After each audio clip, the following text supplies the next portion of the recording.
Hello. It is quickly approaching tax time, one of my least favorite times of the year, for sure. It's just extra work.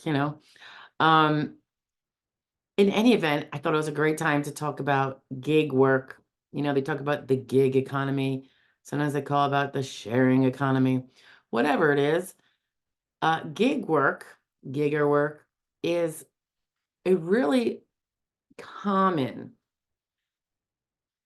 form of work and earning income for disabled people, both those that are already beneficiaries, but they're not bedridden and they're not useless, as well as those who are thinking of, or they may have stopped working full time. They really don't know what they're going to do. They're hoping they're going to improve.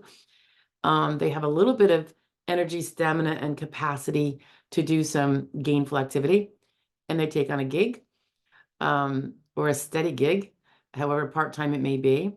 And then oftentimes people who are claiming because they cannot do with zero income, but they cannot pull out a full-time 40-hour-a-week job either due to their disabilities. So they do gig work. So what are we thinking about gig work? It could be ride sharing, being the ride sharing driver. It can be doing grocery deliveries for some of those companies. Sometimes it's for the store itself or through a broader online company who has relationships with the stores, and you sign up as one of their drivers or their grocery pickup and delivery people to go to different people's homes. Um, there's so many different gigger things. I mean, technically dog sitting, babysitting, all of that is gig work, potentially.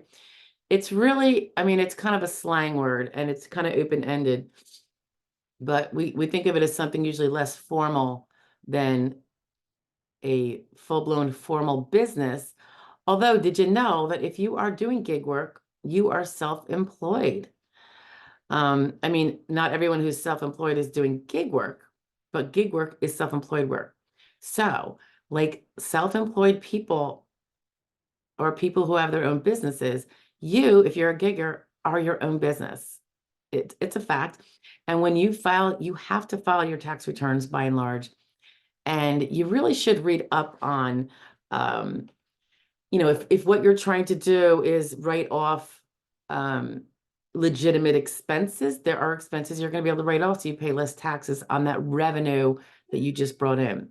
Now, this is true whether you are paid with a 1099 because you are a gigger and your customer, your client, is a big company who issues 1099s, such as one of those big online grocery delivery places or hot meal deliveries, right? If you dash from place to place. You are also responsible for reporting if you don't get a 1099. Let's say you dog sit for the neighbors on a, semi-regular or occasional basis. Let's say you house sat, for pay. Technically, these are self-employment activities, and you're bringing in income, and you need to most likely file a tax return. The SSA, we just had a video on a funny gigger, which one would have thought was hobby, and they weren't even getting a paycheck, but they get paid with product, used product, and it's product reviewers. We just had a video on that. I don't know if it's out yet, but that ended up being something that was a taxable event.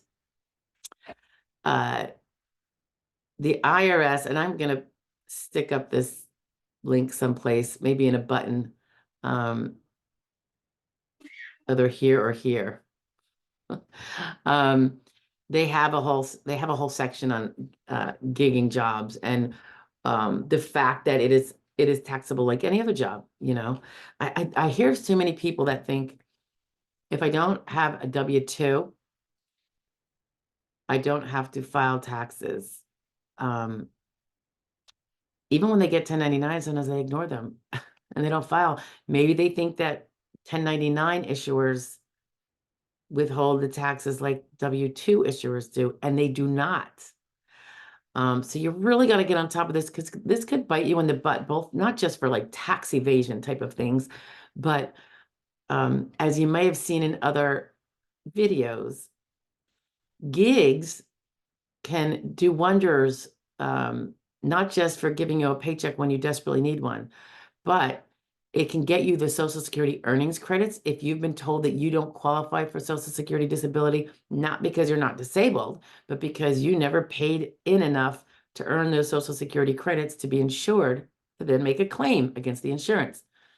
So gig work, when you can't land a suitable for you employer job, these things can come in great handy in every which way. Flexible hours, bringing in extra income, and getting or keeping the Social Security earnings credits as recently as they must be in order to file for Social Security disability. Or if you never had them recently enough because you just didn't work enough at all and you're entirely uninsured, you can in time become insured despite working very part-time and at a job like a gig job where you get to pick your hours, make as much or as little as you want. And you know, on the flip side, of course, if you are gigging, you need the money, you always have to, and if you're a beneficiary or you're filing to be a beneficiary, you're claiming, you always have to worry about not earning too much gig, certainly not after you net out your business expenses, because then you will be SGA and or TWP, and we have videos on those, and you won't be able to be found disabled because you're working too much and earning too much. So keep all of that in mind. It is very doable in terms of meeting whatever the goal is. If you're a disabled person and you want to be able to file for SSD, but you need to work somewhat and make some sort of income to help keep that roof over your head, gig work can be the way to do it, particularly with the fact that it's flexible hours. So now is the time, guys. If you've been doing gig work, file those tax returns properly. Decide what you're writing off legitimately, whether you need to write something off. Maybe you shouldn't be writing something off. Maybe it'll be better for you not to write something off. There's a lot of ins and outs to it. If you use a tax preparer, ideally it's someone who's proficient in, and I haven't met one yet, frankly, in these different issues that come up if you're disabled. When you've got to keep your income low, not write off so much, maybe you want to write off, all that stuff. So something you want to think about before April 15th when you're filing taxes. Or if it does become after April 15th, and you didn't file one, you could file a late return, which also brings up the reminder, and we have a video on this recently, the 3-year, 3-month 15 rule about when, even if you file a late return, at what point will it not give you any credit for Social Security purposes? You want to know that. I mean, we're all supposed to file our returns anyway, but you kind of want to know what you're doing before you do it and what benefits you will or will not be getting for it. Okay. All right, giggers. I was a gigger. I love gigging. I plan on gigging when I retire. It can be great, I think. I definitely gigged early on. I wore many, many hats when I was building my practice like 30 years ago. All right, guys. Talk to you later. Bye.